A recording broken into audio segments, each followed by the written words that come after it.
বঙ্গোপসাগরের গভীর নিম্নচাপটি ঘূর্ণিঝড়ে পরিণত হয়ে মারাত্মক রূপ নিতে পারে। এর প্রভাবে উপকূলে প্রবল ঝড়ো হাওয়া আর 10 ফুট পর্যন্ত জলোচ্ছ্বাসের শঙ্কাও দেখছে আবহাওয়া অধিদপ্তর।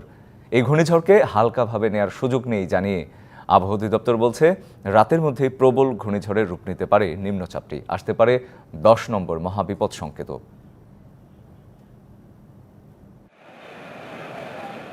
বাংলাদেশ উপকূলের সাতক্ষীরার খেপুপাড়া থেকে সুন্দরবন পর্যন্ত বিশাল এলাকা জুড়ে আঘাত হানতে পারে ঘূর্ণিঝড় রেমাল।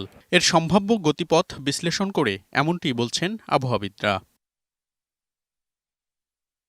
আবহাওয়া অধিদপ্তর বলছে, ঘূর্ণিঝড়টি রবিবার সন্ধ্যায় আঘাত হানতে পারে উপকূলে, যার সাথে সাথে তীব্র ঝড়ো হাওয়া, ভারী বৃষ্টিপাত, এমনকি জলোচ্ছ্বাসও হতে পারে। প্রতিটা মডেলই আমাদের শো করতেছে যে বাংলাদেশের খেপুপাড়া এবং পশ্চিমবঙ্গের আপনার সাগর আইল্যান্ড, এই দুই উপকূলের মাঝ দিয়ে এবং খেপুপাড়ার নিকট দিয়ে এটা অতিক্রম করার সম্ভাবনা আমরা দেখতেছি। আগামীকাল সন্ধ্যা 6টার পর থেকে আঘাত শুরু হবে।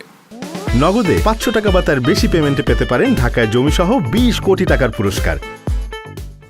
আবহাওয়া অধিদপ্তর বলছে, ঘূর্ণিঝড়টি মারাত্মক হয়ে উঠতে পারে, তাই হালকাভাবে নেয়ার সুযোগ নেই। একটা হলো ভারী বর্ষণ, এখানে উইন্ড হতে পারে, এখানে জলোচ্ছ্বাস হতে পারে।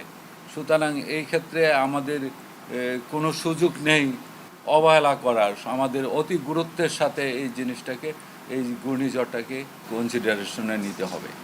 ঘূর্ণিঝড়ে সারা দেশের বৃষ্টির কারণে পাহাড় ধস হতে পারে বলেও সতর্ক করেছে আবহাওয়া অধিদপ্তর। মনিরুল সোহাগ, ডিবিসি নিউজ, ঢাকা।